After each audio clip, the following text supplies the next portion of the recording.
Hey, and welcome to episode number 198 of the Brave Widow Show. Listen, if getting through the day feels like your new full-time job, then this episode is for you. By the end of today's episode, I'm going to share with you the 5 foundations that can actually help you breathe again and how to take one next step that doesn't feel overwhelming.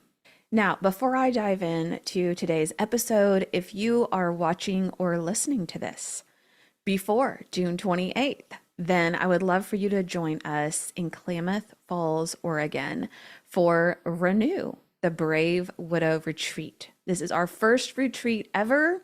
We have 11 widows and widowers already signed up. So this isn't a huge conference. This is going to be a small, intimate retreat. And there is still time to join us. If you go to the website, you still see the retreat information. There's still time to join us. You can go right to bravewidow.com for the link, or go to bravewidow.com/retreat and read all about it, watch the video overview. And this is going to be such a beautiful retreat. This isn't about uncovering and unpacking big, heavy grief.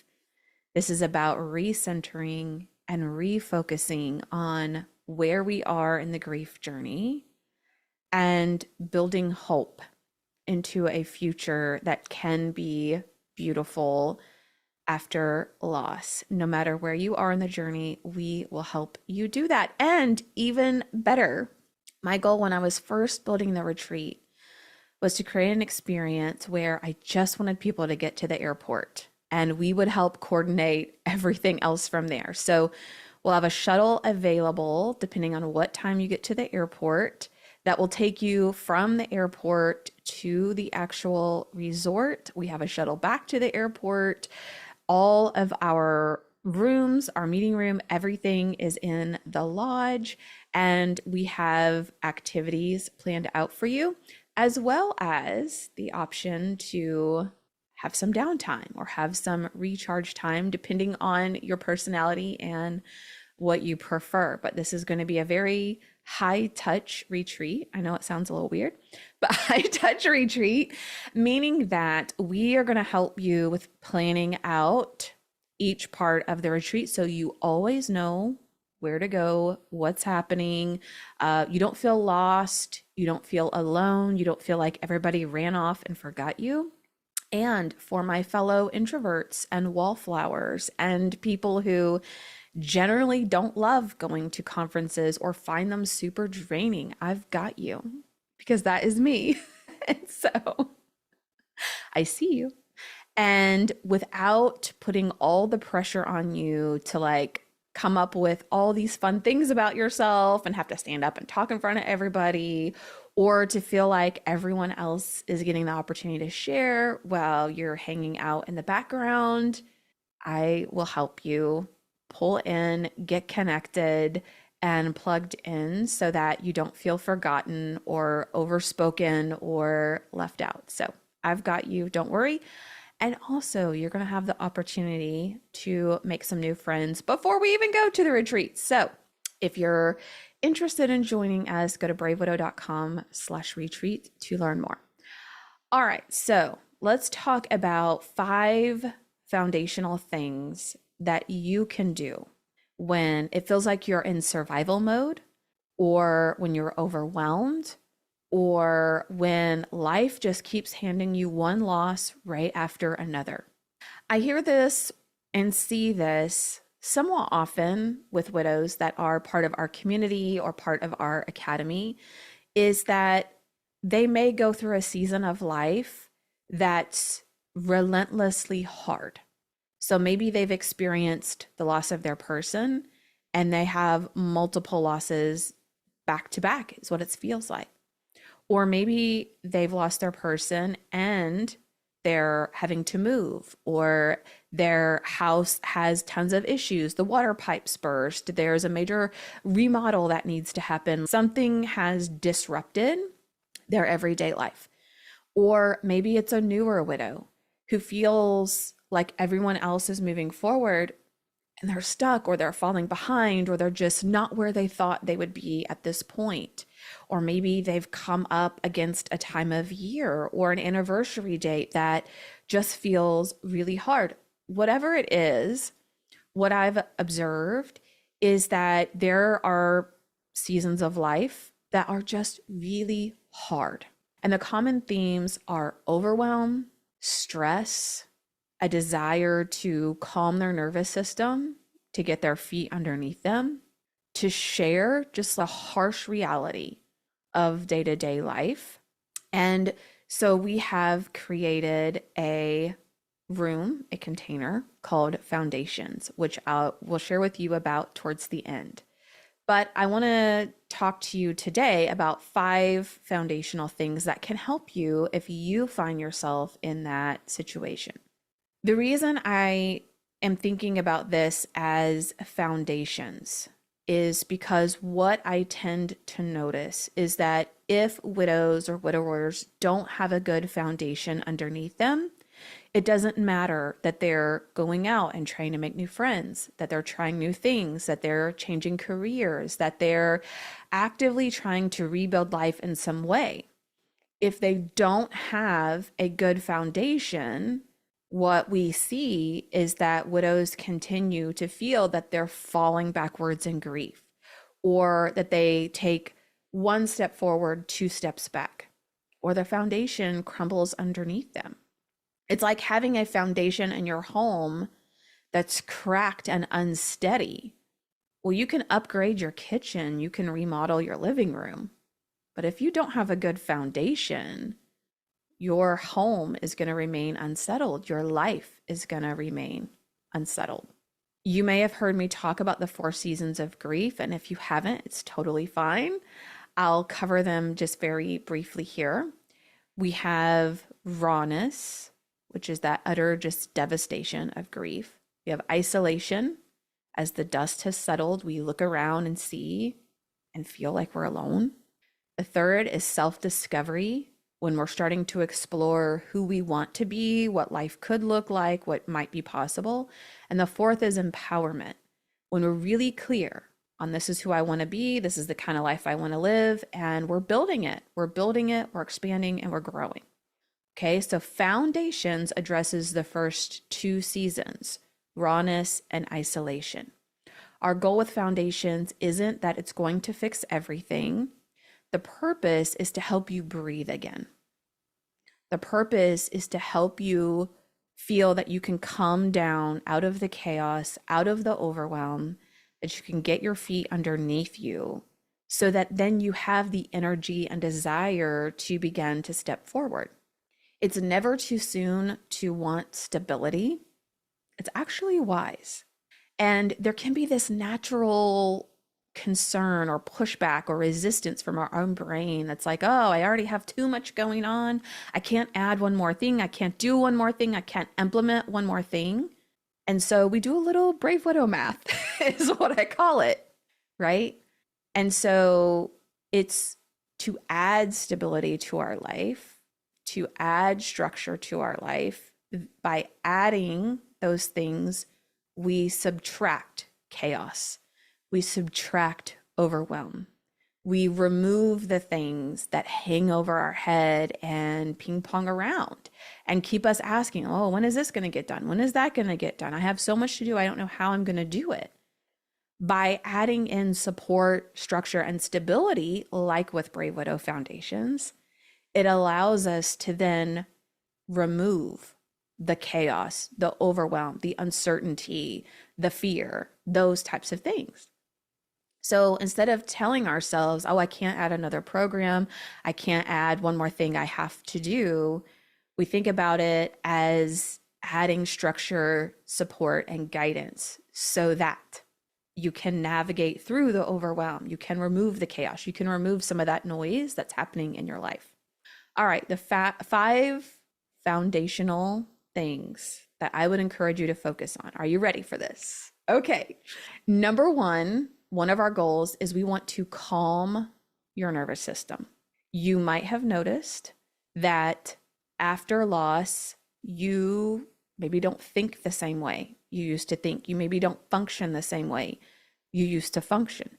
You might feel an underlying anxiety at all times. And so, what you might observe is that you have trouble with brain fog or making decisions or thinking through things clearly. And forget about thinking about the future. That's like impossible. And there's actually a reason why this happens. And this is one of the things that we teach. So you get to learn a little bit about neuroscience. And don't worry, I know it's a scary word, but you will get to learn how your brain works, what is happening, why grief is affecting you, and why it's so hard. That was super helpful for me to learn that. And what's happening in your body and your nervous system that causes that underlying anxiety. It causes those fears that are popping up left and right. It causes you to feel that you're in survival mode and maybe even that your nerves are on fire. Like, what is actually happening and what we can actually do about it. So, as you're thinking about your nervous system, what I coach my clients is that we want to carve out time for like intentional moments of safety. I know it's like a lot of big words. You're like, I don't even know what that means. So here's how to think about it. To help calm your nervous system, you want to intentionally create these moments and experiences where you're reiterating to your brain and to your body that you're safe. To oversimplify it, when you experience loss, like a traumatic loss of losing your spouse, your brain, your nervous system, your body no longer feels safe. And so you become hypervigilant. You're constantly scanning for danger. Your brain will give you a lot of resistance if you try to do something new or different, if you're trying to make decisions, because your brain feels like you have to run on survival mode and instinct. Your brain thinks that it has to protect you. That's the way it was designed, to keep you safe. Your brain is operating like a tiger is chasing you down the street. And so, to an extent, in a way to simplify it, is like we want to reprogram our brain and our body that we are safe. It's okay. We're going to be okay. And one of the ways, there are several different ways we can do this, but one of the ways that we can do this is to put ourselves in those situations intentionally where we can actually let our shoulders down. Maybe that's through meditation, maybe it's through exercise, maybe it's through creative things can really help with this, whether it's crafting or writing or singing or gardening, anything that's using that creative part of your brain is helping create those moments where you're telling your brain and your body, I'm safe. Because a person who's being chased down the street by a tiger isn't doing things like drawing and writing and gardening, being creative, doing acts of gratitude even. This is why gratitude and grief is so helpful, because a person who's running for their life, who is in fight or flight mode, doesn't slow down to take time to be grateful or to do things that are creative or to do things that just fully allow them to relax. So the more that we carve out time to do that, the more times we send that message to our brain and our body that we're safe. And the more then our mind and our nervous system can go, oh, okay, I can release control. I can come out of running off of instinct because I'm safe now. It's okay. I can calm down. So one of the 5 foundational things that we work on is intentionally calming our nervous system. Okay, the second thing that we work on as a foundational item is to do less and not more. And this is a tough one, especially if you're like me and you go into checklist mode and you go into administrative workload or crisis management. If you're really good at crisis management, you're like, I'm built for this. I will get things done. I will make it happen. I will take care of everyone else around me. And I will worry about myself at some point down the road. And that some point doesn't really happen. And the challenging part of doing less and not more is that we tell ourselves we're not doing enough. That's kind of the underlying message. I have to do more to take on more. And in many ways, this is true because overnight you've inherited all of these tasks and projects and roles that your person used to do. And maybe you know how to do those things, and maybe you've done some of them in the past, but maybe you haven't. Maybe your person always paid the bills or mowed the lawn or did all the cooking or did all the family get-togethers. And all of a sudden you're going, I've never had to do this before. Should I still do it? I feel like I should do it, but I can't even function with the things I used to do myself, much less now I have to do all this other stuff.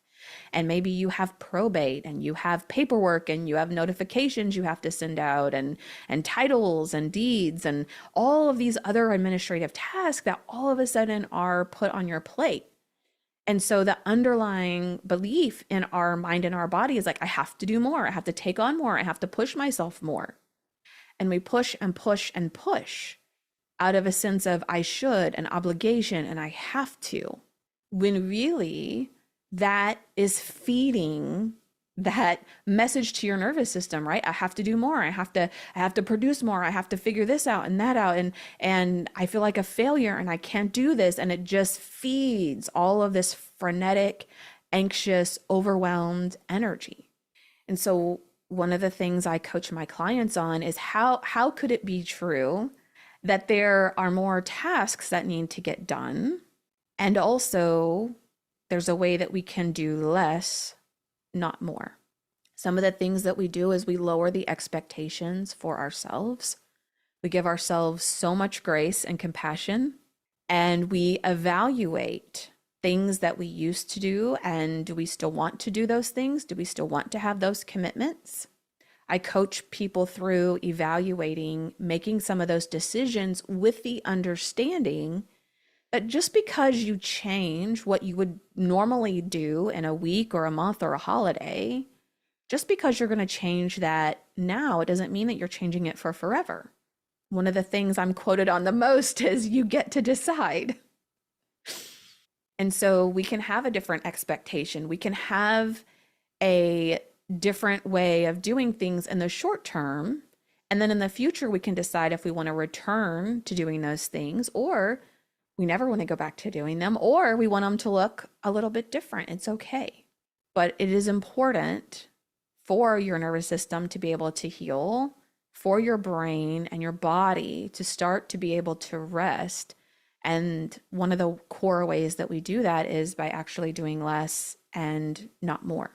And this is really hard for a lot of people, especially if you're a high achiever, if you are responsible for other humans, if you're a business owner, if you're a freelancer, if you are a parent of kiddos that are still in your house, if you are kind of the person who always coordinated things for your family and friends, if you were big in the volunteer community, if you were a leader in some way, and you feel this sense of obligation and duty that you have to show up for everyone else and you have to take care of everyone else and you can't let your foot off the gas.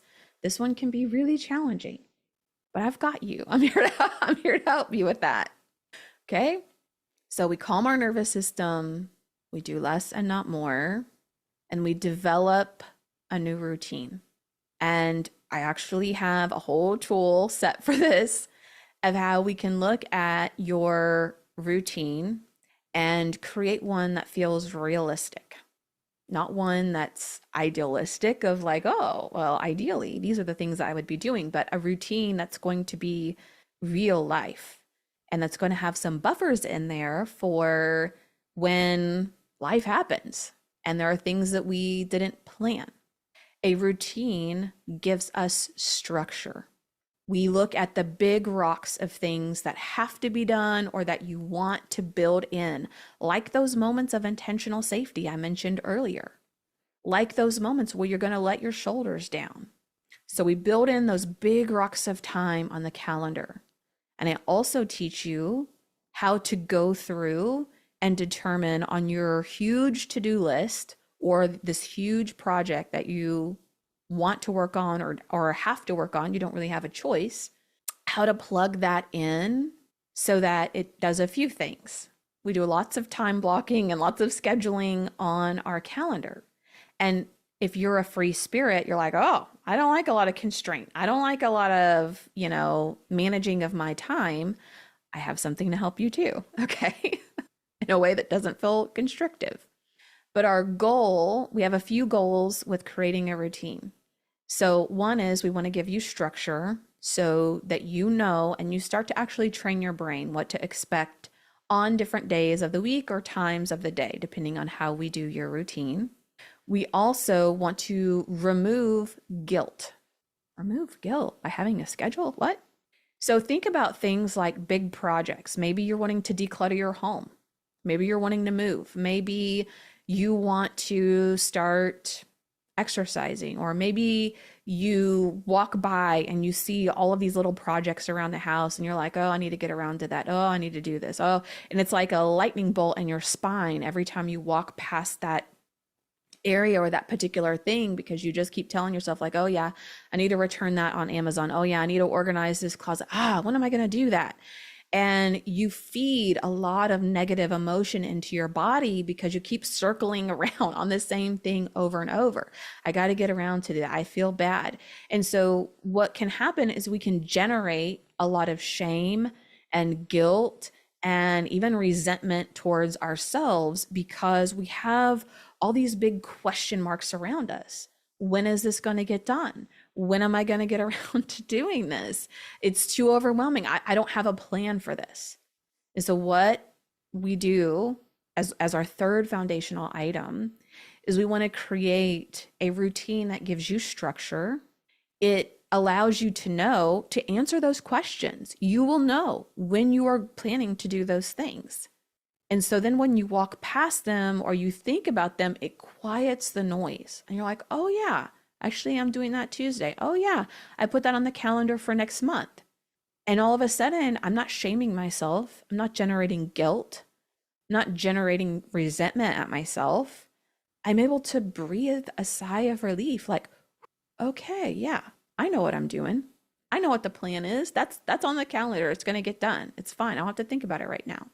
And so for some of you, that may sound very simple, but for others of you who are living in the chaos and the noise and the overwhelm, maybe that sounds like a bit of a relief. And it sounds like relief of what you've been looking for. I think about several clients who have wanted to declutter big areas of their house or several rooms in their house, or maybe they're moving and they're like, oh, where do I even start? And so they feel guilt for any time they're not working on that. It's like in our mind, we think, oh, I have all this work to do in my house to declutter it. I should be doing that all the time. I shouldn't be resting. I shouldn't be taking a break. I shouldn't be watching TV or trying to read a book. Like I have these other commitments. But if we will build that into your routine, then you will know, oh, wait, this is my free time to do whatever I want. I have time set aside to work on these other projects. That's my Tuesday and Thursday afternoons, or that's my Friday from 8 to 10. That's the time I'm going to focus on that. This time was created for me to do whatever I want, or for me to get exercise, or me to just decompress and watch some TV for a while. And so that also removes guilt and shame and all of those other questions around how long is this going to take? When is it going to get done? You'll know. You'll know. Okay, so we want to calm our nervous system. Number 2, we want to do less and not more. Number 3, we want to develop a routine. Number 4, we want to invite one person in. There's a big difference in having family and friends around you who talk to you or talk at you versus having someone who truly sees you. Even if they've not experienced what you've experienced, they don't try to tell you they understand. They don't try to tell you like, oh yeah, my grandpa died, so I know how sad you must be. They just sit with you in the suffering. They sit with you in the awkwardness, in the uncomfortableness, in the sadness. They're just there with you. And maybe they're even curious because they want to understand the best they can and they want to support you the best that they can. You need that one person more than you need 25 friends or family and friends who try to be helpful and maybe end up hurting you because you don't feel seen, you don't feel heard, you don't feel understood, you don't feel like you belong anymore in those circles. So, when we're working on this foundational item, it's not about going out, meeting a bunch of people, and making new friends. We work on that in Academy. Academy is more where we're pushing ourselves out of our comfort zone and we are figuring out what we want social life to look like and all of that. Foundations is more about pulling a resource in, pulling in a support person, pulling in a friendship. And maybe it's connecting with someone over text message. Maybe they're coming in and sitting on your couch with you in your messy hair and your pajamas, and you're just vegging out, watching movies. Maybe they just listen whenever you need to talk. Maybe you can FaceTime them. Whatever it is, it's inviting in a person, a conversation, a connection that allows you to feel seen, heard, and understood. Isolation is one of the biggest challenges that many widows and widowers face. And the statistic is that widows will lose 75% of their social circle within the first year. 75%, that's crazy. And when we go through an experience like losing our person, it's like there's a new lens now that we're looking at life through. And a lot of times we realize that maybe the relationships we had weren't as deep as we thought they were. Maybe they were more superficial. Maybe it was more out of convenience or fun or sharing the good times. And also, maybe those people just don't know how to show up for us the way that we want them to or we need them to. Or maybe their idea of what showing up for someone looks like is very different. They're also going to have their own ideas of quote unquote how fast you need to move on, or how you might need a few days to be sad and then you should go back to the way that you were. There are a lot of things that are happening that cause that statistic. But ultimately, what we want to aim for here is not to be in total isolation. Okay, so I coach my clients here that when we're inviting one person in, it's okay that maybe our family and friends don't understand or they aren't fully there for us from a grief perspective. Like they don't have to understand. I just did a Momentum Monday on this, right? Like people don't have to understand. It's okay. So where though it is important is that we do need those spaces where we can really lean in. We can connect with other people who are on a similar journey. Okay, so other widows, other widowers, other people who are going through grief and also are desiring connection and desiring that ability to just share these life experiences together. It's okay if 99% of the people around you don't get it, or maybe don't see you, or don't show up for you the way that you want. You can decide how much energy and effort you put in those relationships. And you don't have to harbor resentment for those people. But we want to look for those one or two connections that we might have or that we could develop, where we're inviting them in to be in this season of life with us, to share this season with us. All right, and then the fifth foundational item that we want to look at is a foundation of hope and identity. One of the most disorienting things about grief and about the loss of our spouse is we also have a loss of our identity. And it can be the loss of our identity in who we are, in the role that we played, and even our identity in faith. That can all be changed now. And we can really struggle with this because we're waiting to go back to the way we used to be. We're waiting to feel the way we used to feel.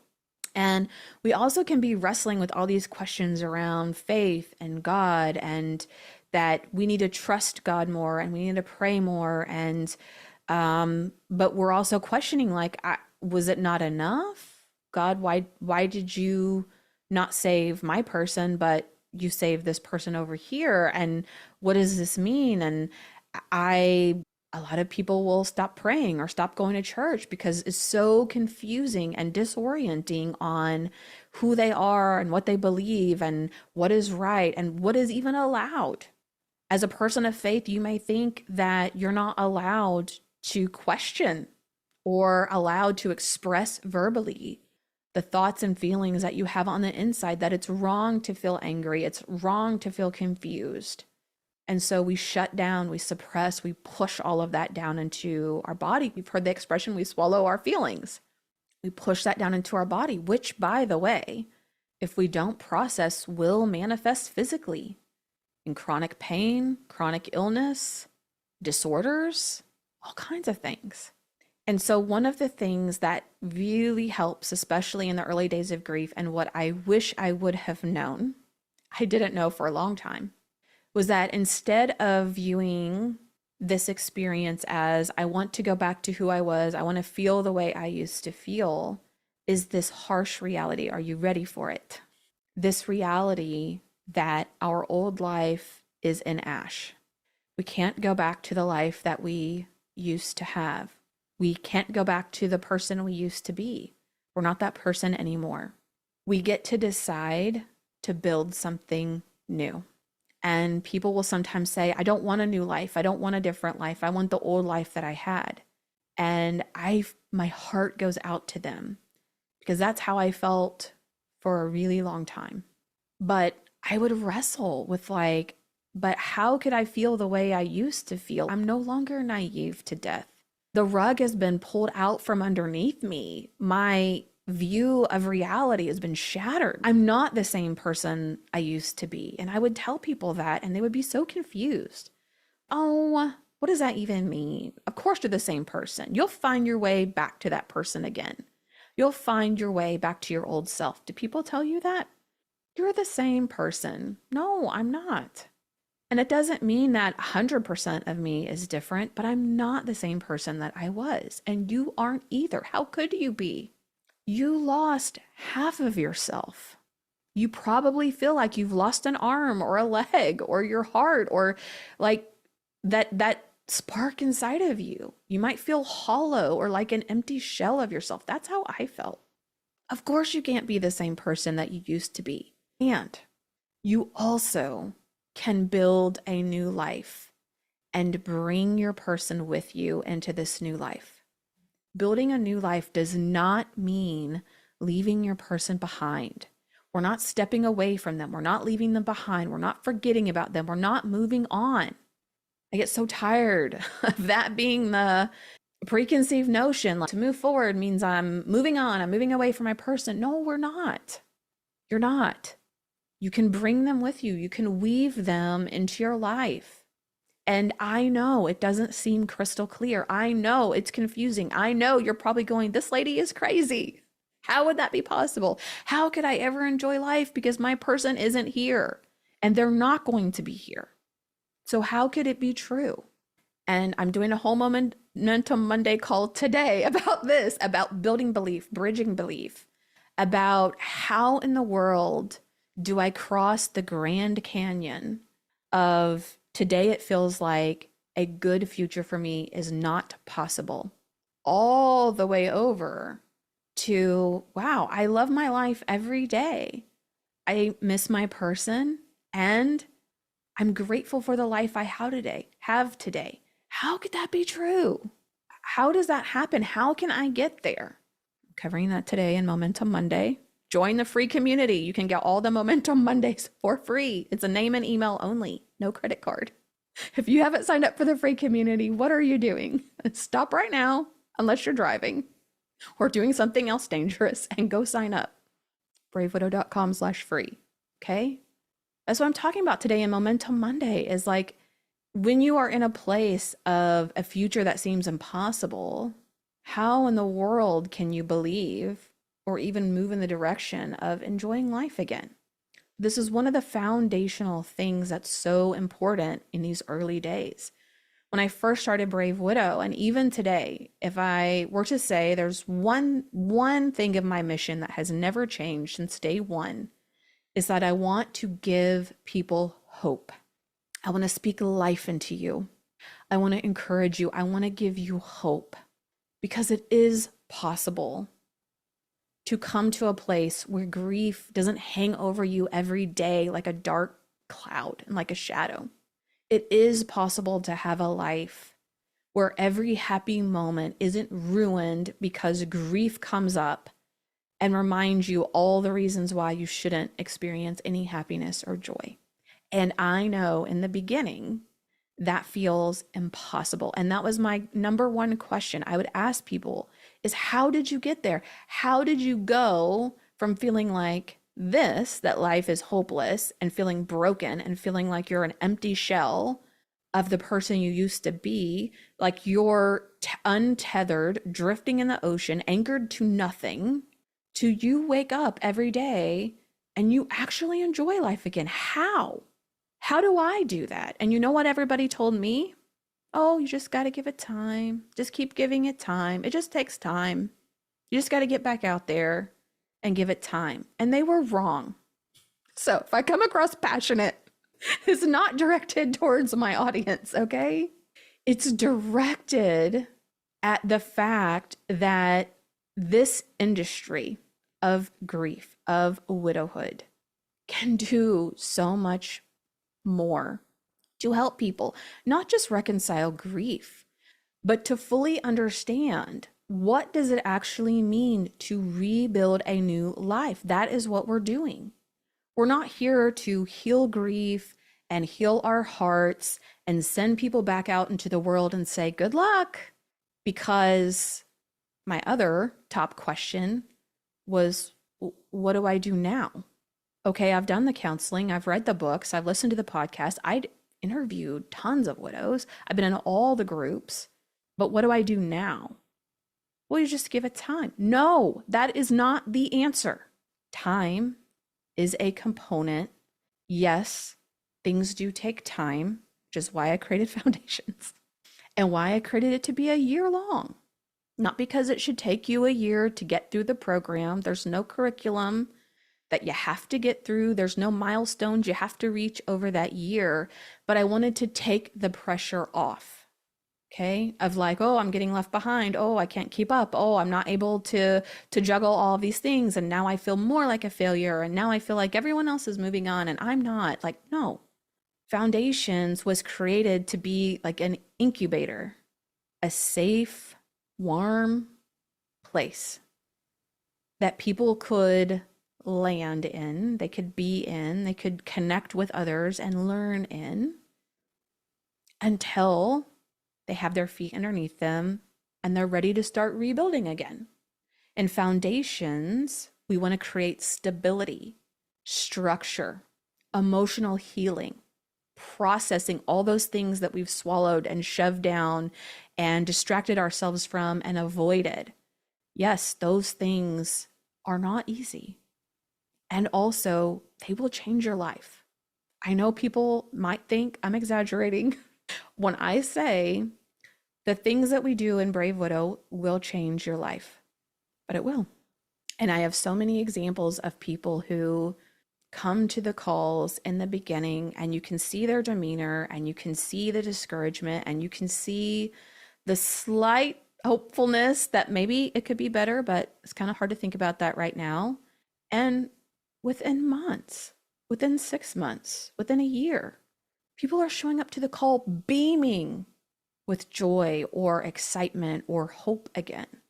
And other people make comments, right? Other people observe the change that happens in others who show up on the call. And so this isn't something that's going to take years and years and years. But if you just give it time, it will. It did for me. Has for many of my clients. You can hear their stories. You can see their videos on the podcast, on the website of people who waited for years. And that's okay. They operated with the information they had. They did what I did. They tried to figure it out. But I created Brave Widow because there is a better way. There is a plan, a roadmap. There are things that we can do instead of just giving it time. I hated that. I don't want to just keep giving it time. It was almost 2 years before I felt like I was enjoying life again. And I would have given anything to have the guidance and structure and just the roadmap of what we share here for free. You can find it all on the podcast on YouTube. I would have given anything to have that. And so it is my deepest joy and honor to support people in Brave Widow, in foundations, in our free community, and even in Academy as people are rebuilding their life. So one of the things that we tend to do as human beings is to look for all the ways something isn't for us, right? I think about this with weight loss. We see someone who's lost 50 pounds and we're like, oh, I want to lose 50 pounds. And we're like, what did you do to lose 50 pounds? And the person says, oh, I did keto. And we go, oh, well, I can't do keto. That's not for me. So I can't lose weight, right? Or someone will say, oh, I went no carb. And we're like, okay, maybe I could do no carb. No, I like birthday cake too much. Can't do no carb. I guess weight loss isn't for me. Or someone will say, oh, I went to the gym 6 times a week. And we're like, oh, I can't do that. Like we discredit the ability to reach a goal or to achieve something. Our brain like scans for ways that we can discredit. Like that won't work for me because. So here are some you might be thinking. Foundations won't work for me because I'm too broken. And what I would gently say to you is you are not broken. You might feel heartbroken. You might feel like you're broken, but you're not. You're not broken. No one needs to fix you. I will help you. I will support you. I will elevate you. I will guide you. But nobody needs to fix you.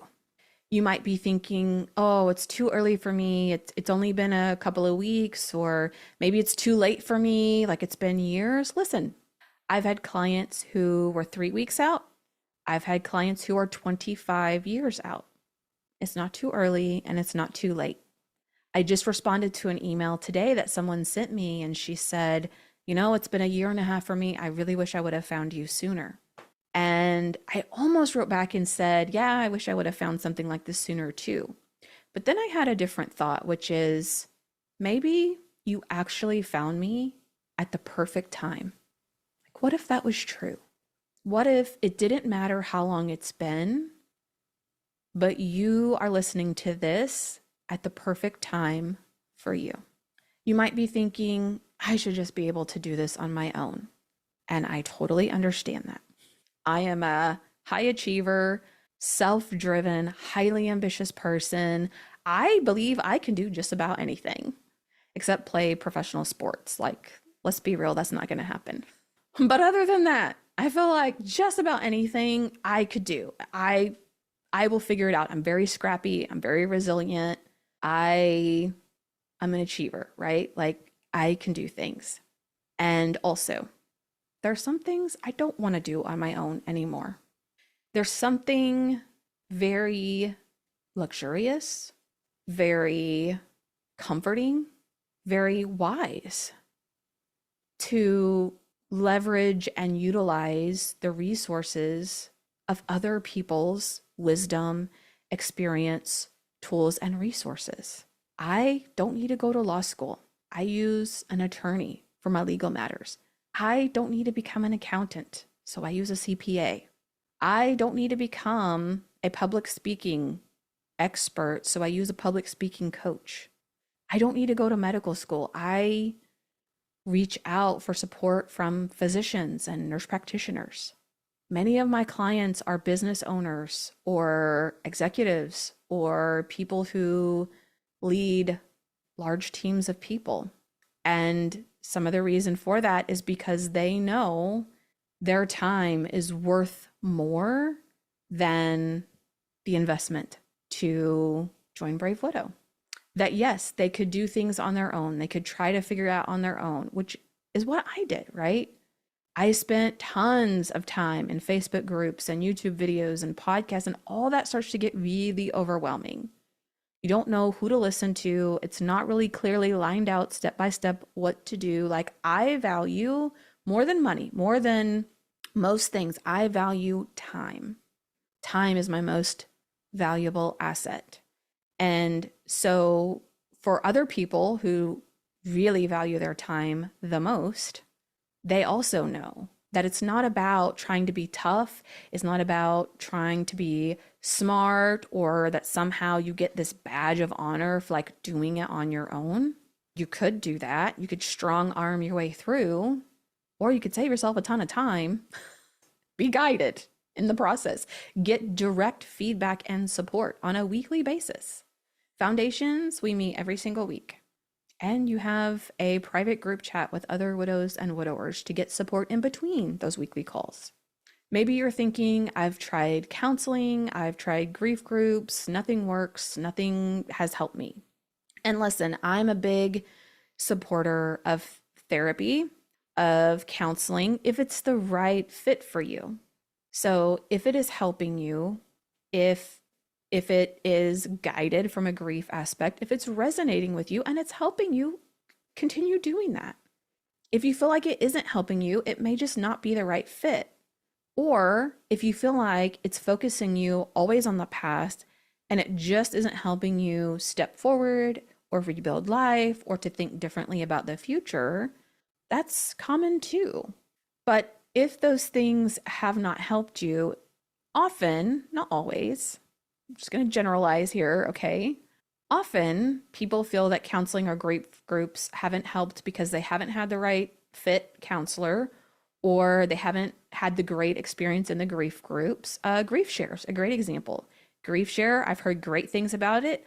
I've heard different experiences about it where people didn't like the experience for whatever reason. Maybe it was the facilitator. Maybe they didn't like being in a group who shared. What the commonality tends to be is that they feel like they're just talking and talking and talking, and there's no forward movement. So processing grief, emotional healing, all those things we cover in Foundations will actually also give you a pass to Grief Recovery Method, which is a program, an evidence-based program that we facilitate multiple times throughout the year. It's a program I've sold separately for $400. So you'll get an access pass to that, plus you'll get the book for Grief Recovery Method. And we do focus on emotional processing and emotional healing. And also, I give you hope for the future. We give you examples of people whose lives have changed. We focus on building belief and allowing your nervous system to calm down, to recenter yourself, to give yourself the time and the space and the energy that you need to heal and to get your feet underneath you so that when you're ready to rebuild, that you have a good foundation to build that life on. So if this is resonating with you, if this is where you are, Foundations was built for you. It's a gentle, faith-based program where you focus on coming down out of the overwhelm, from moving from chaos to calm, and for healing your heart and getting your feet underneath you again. This is actually the first container where you will have access to one of the modules in the Brave Widow Academy. Brave Widow Academy is a 6-month group coaching program where we help widows rebuild a life that they can love again. And this is the first time that I've included our first module, which is called the Chaos to Calm Blueprint. If you're watching this on video, I'm going to show you, this is our textbook for all of our Academy students. You can see how thick it is. It's a little over 200 pages. And I'm just going to show you the Chaos to Calm Blueprint. These are all of that lessons and the modules that I'm going to walk you through. If you join in the beginning, we'll walk through them live. If you join later, they will be recorded. But these are like worksheets and tools and things that we'll do together so that you can have a place to keep things organized, that you can start implementing things that will bring you structure and stability and give you more of the bandwidth to be able to start rebuilding life again. And this is one of the first modules that we go through in Academy. Again, the reason I built it that way is because I wanted everyone in Academy to have a good foundation. And that's often how I illustrate it, is that we want to have a good foundation that we can start to rebuild life on top of. So in Academy, we do things like rebuild confidence. We learn how to meet people and make friends. We learn how to rediscover purpose and meaning for our life and how to have a life where we feel like we are moving forward without leaving our person behind. And so I always articulate and illustrate it as, but we have to start with a good foundation. So even if someone feels like they've processed grief, even if someone feels like they're not in overwhelm anymore, in the Academy, we always start with chaos to calm because we need a good foundation. Hence, where we got the name Foundations from is that I want you to have a good foundation and I want you to not feel pressure that you are building this foundation in 6 weeks and you're moving on to the next module of the Academy. Like you have a year in there. It likely isn't going to take you a year. Most likely, I'm estimating it's going to take a few months, maybe 6 months. It might take a year. If it does, it's not a problem. Many people experience external factors that feed into stress and anxiety, like the example I mentioned of when your house is in utter chaos, when you're in a position you have to financially sell your house. If you experience additional losses, like I have people who have lost adult children, or they've lost siblings or other parents or people in their lives. And so they're just getting hit with these waves of grief and stress and overwhelm. And so I want them to have a safe place to land to help them find that stability again. And that's exactly what Foundations has been created for. So let me tell you a little bit about Foundations. And if you would like to join us, you can go to bravewidow.com/foundations. In Foundations, we will have a live call once a week. We're going to meet on Mondays. And if you can't meet at the time that we have those sessions, we'll also have recorded replays so that you can listen, you can watch, you can go back and pick up anything that you want there. I'm also going to, for people who join, you're also going to have access to our curriculum of Chaos to Calm, like I talked about, that we go through in the Academy. You get an access pass to go through Grief Recovery Method at no cost, and we'll ship you a book to your home. So you'll get to go through that. And if you join by June 22nd, which is when we officially kick off, you're also going to get a Foundations workbook printed and mailed to your home. So it won't be this big of a book, right? This is our Academy one. We're keeping it simple in Foundations. So it'll be smaller, but it will be a physical copy that's shipped to your home if you join early. I'm also going to gift you what I call seasonal support. So we ran a 6-week program called Brave Through the Holidays. That was a $300 program. And it really helped people know how to make holidays or milestones lighter and easier. We gave them scripts of what they could say to family and friends. And it's one of my favorite programs that we have done. I'm going to include that in Foundations if you join early. And if you join early, we're also going to do founding members only calls. So if you join before June 22nd, you'll be considered a founding member of Foundations. And I'm estimating we'll probably do calls once a quarter just with the founding members. And that way you all can weigh in on what's helpful about the program, if you want to see changes, if there's anything you want me to remove because it's confusing or doesn't really apply. You'll really get to have a voice in how Foundations continues to be developed over time. And lastly, if you join as a founding member by June 22nd, then you're also going to save $100. So the cost of Foundations for an entire year is $497. After June 22nd, it will be $597. And that gives you access for a full year. Again, not to put pressure on you, not to make this a big commitment, but actually to take the pressure off, to allow you to know that you have an entire year of support, of tools, of a safe place to come and land. And if you decide in the next 6 months that you want to upgrade and you want to join Academy and you want to start rebuilding life, I'm actually going to credit you your full amount that you invested to join Foundations. So that way you don't feel like you spent money you didn't need to, that you invested, and that you're having to start over with a new program, but that we're actually going to roll that credit forward if you decide you want to join Academy within the next 6 months. So to join Foundations, just go to bravewidow.com/foundations, and I will see you there. If you're tired of feeling lost, lonely, and second guessing every decision, my coaching program is meant for you. I help clients find clarity, create real connection, and build confidence up for good. Inside the Brave Widow Academy, you'll learn real tools that you'll be able to use for a lifetime. If you're ready for the next step, go to bravewidow.com to book a consult. It's free, it's no pressure, and it can be your brave next step to healing your heart and building a life you love again. Go to bravewidow.com today to book your consult.